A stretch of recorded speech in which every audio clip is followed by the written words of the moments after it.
Hello, friends. It's just Uncle Larry on a Wednesday morning, I guess. Is it Wednesday? Yeah, Wednesday, the day after Thanksgiving. Wait, Halloween. I had that mixed up. Have you guys ever tried these? These are pretty good.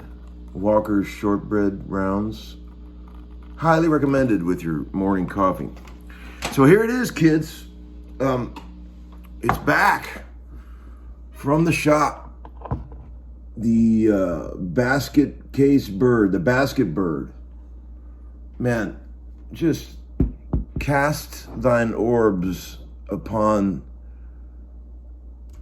the frettest jobus, the dearest Lin Crowson put together for you at the Gruhnies. Man, wonderful job. Music City Bridge. Oh man, this thing is ready to rock for another 40 years. Amazing. Like, listen to what this bridge, and the guitar already sounded great acoustically, but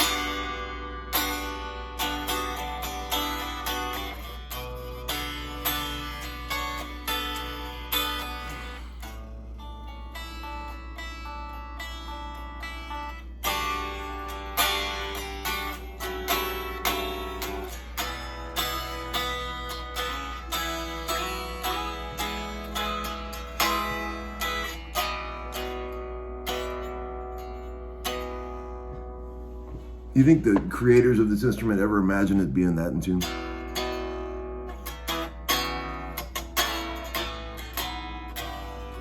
I love when you see people check intonation on a guitar like a guy who doesn't know how to play guitar, and they go up high and they go, oh yeah, the intonation, they play a chord, but they bend it totally out of tune.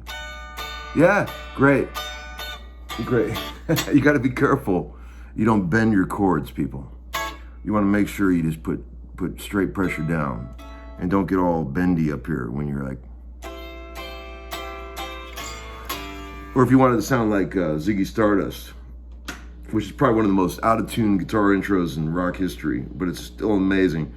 It's like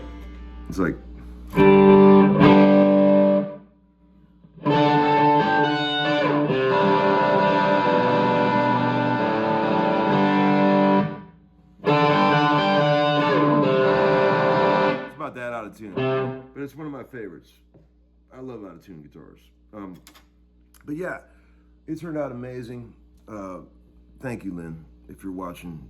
Dude, I really appreciate the extra love you put into this thing. I'm just gonna, just to see what happens, let's shoot it out real quick with my original Firebird 5 that I've been, oh, look at this, he put in the case too, this is so cool.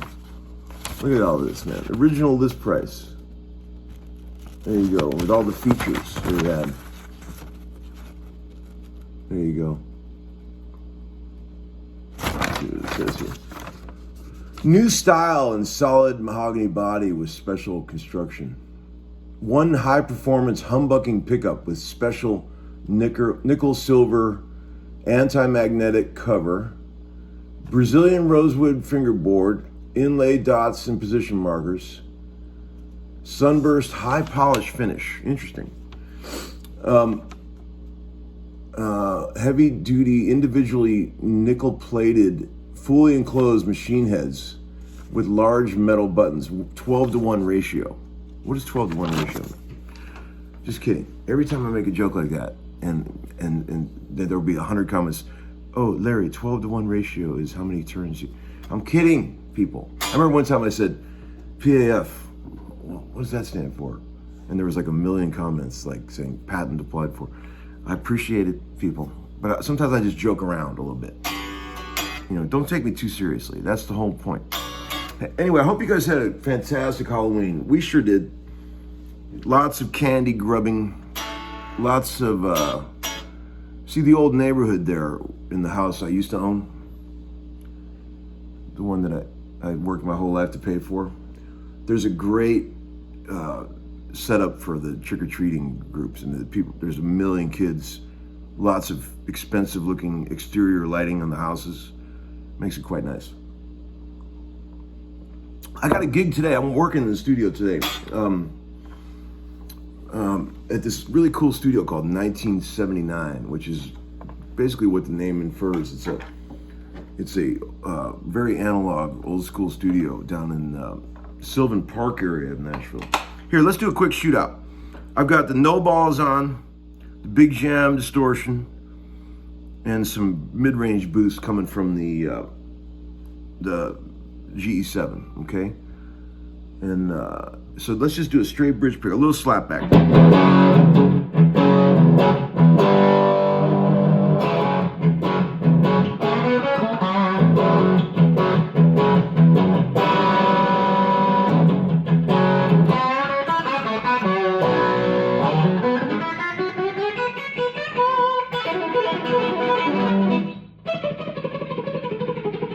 Les Paul, man, remember he used to do that stuff?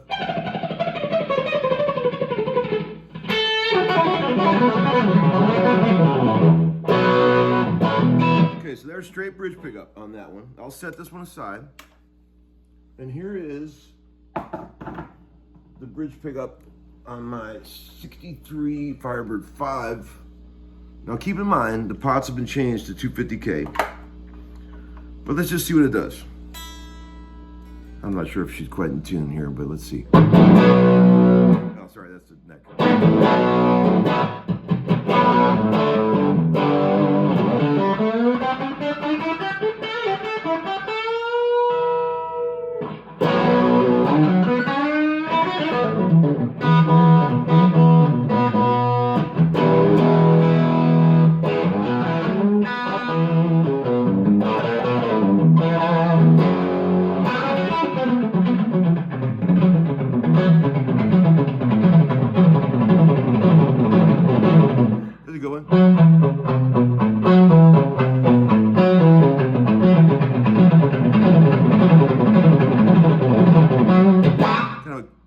Kind of vibe.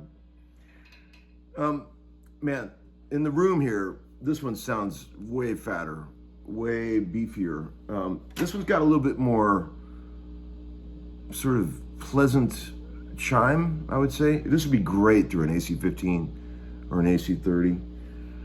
But just in the room here, this one stomps a mud hole in it. But I think that, honestly, it's the pots, really, that have much to do with it. I mean, Putting the 250K pots in the Bird is a good move, people. I'm just saying. So let's try it one more time. I'll go to a more slightly cleanish sound. With maybe a bit of tasty verb.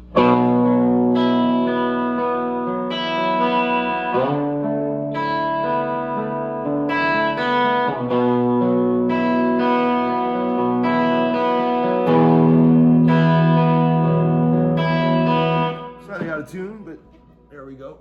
Same shit on this guitar now. 250 episodes. Did you ever think it would have lasted that long?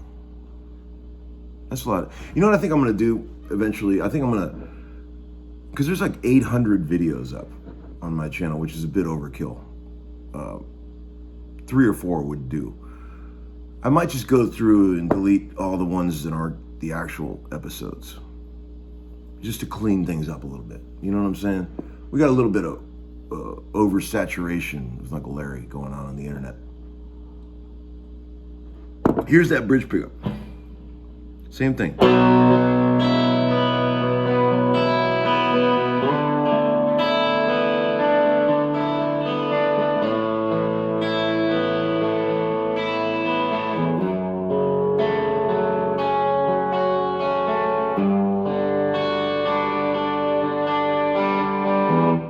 That's exactly what I thought. It's just heavenly with that. Picture that with an old Mutron phaser too.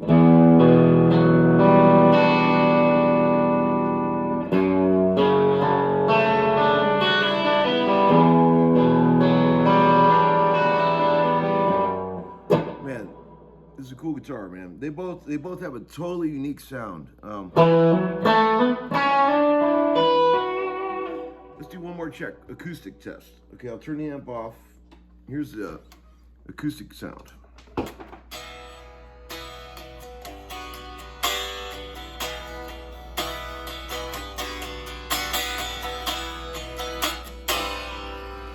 Okay, now here's the acoustic sound of the old Firebird 5.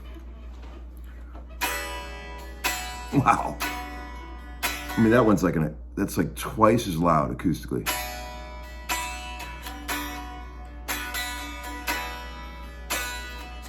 That's amazing.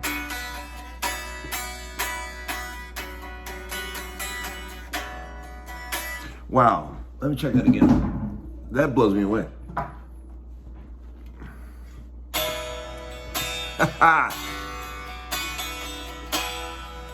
That's pretty amazing. Okay, so what's causing that? That's freaky. It's like way louder. I mean, you'd think it's the same design. It's a neck-through design. You know, you got your Honduran mahogany. Who knows, man?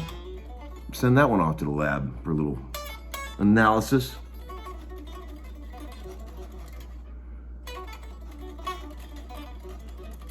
Okay, quick VCB, real quick, and then let's move on. Let's see, what do we got?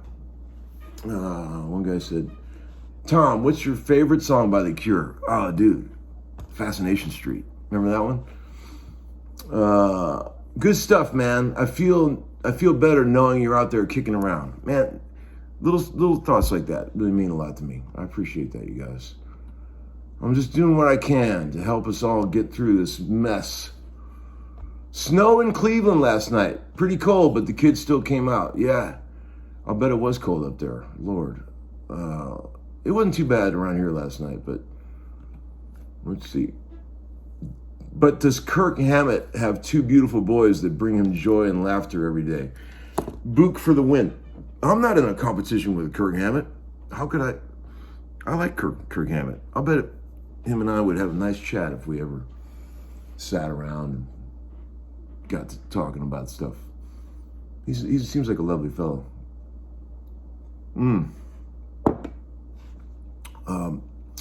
He did play that Genesis song totally wrong, though. I could show him how to do it. He was all off in the weeds, but you got to get this all over B, right?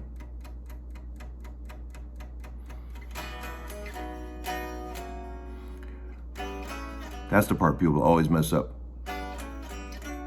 I was joking around with Rick Beato the other day because he talked about this on his channel. He was showing up, and even he had that wrong. And I pointed out to him, and he was like, "You're right." So he went, it's a whole step, right? Little details.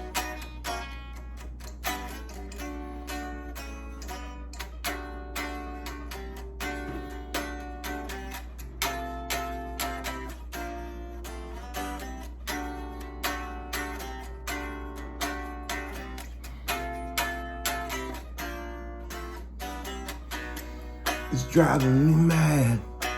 It's just another way of passing the day.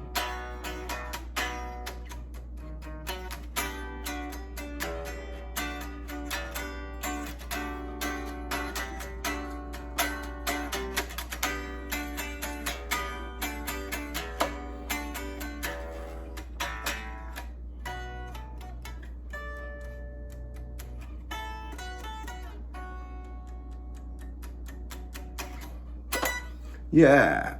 So remember that one? Okay. Let's see. More vocals required, the guy said. I appreciate that, man, but I can't sing. I wish I could. Damn. One guy said, Bill Withers and Mick Ronson during the same episode. That's why we love you, TB. Yeah, I like to move quick. Lots of different vast influences here for the kids. Man, Mick Ronson, we were listening to Ziggy on the way to school with the boys today. They love that stuff. The slapback echo on those guitars, like on Soul Love, you know that song? What's it? Soul Love kneels before the grave, a brave son gave his life to save the slow. The chorus when it goes, love is careless and it's choosing. Sleep. Remember those guitars? The slap back with the echo plexus. Amazing. So good. One last one and then I'll leave you alone. One guy said, tell me if I'm wrong, Tom, but if it was the right band, I think you'd rather be a guy in a band than a studio guy, except for maybe the travel and the touring. I doubt it, man. You know, of course it would be great to have that, iconic band money, right? That a guy would have, but you know, what ends up happening, I don't care who you are, 99% of the time, an iconic band just ends up playing the same 20 songs every night, right? It's like whatever the greatest hits were, and I don't think I can handle that. I mean, I get bored so quickly, so easily. I bet I have ADD. You guys think I do? Because I just can't, I could never do that. I got tired of, like, even on the Ann Wilson gig, we would rotate the set list a bit, but I just got tired of playing the same stuff every night. And it's like, if I was gonna do some kind of band, it would have to be a real loose thing where you play the songs differently every night. Get all experimental. That would be cool. I really appreciate people that can do that. Arrange your set so you don't have to always play everything the same. One last thing, and I'm gonna leave you alone for today because we're getting too long. Do you remember? I went down this rabbit hole the other night watching this documentary about the '80s hardcore scene in Minneapolis, and it was like a Husker Du documentary that was fantastic. It was called "The Fastest Band in the World." I never was really into that stuff, but I loved the Replacements, and I really loved Bob Mould when he went on to do that band Sugar. Remember when I was a kid? I thought, there's a song, I'm gonna post a link to it, a song called Helpless by Sugar, Bob Mould's band. You ever remember that song? I haven't heard it in like 25 years, and I played it, and I found it. I was just like, God, I used to love this. Amazing song. His voice is so cool. Great choruses. Anyway, Bob Mould. All right, see you guys. Take care. Have a great day.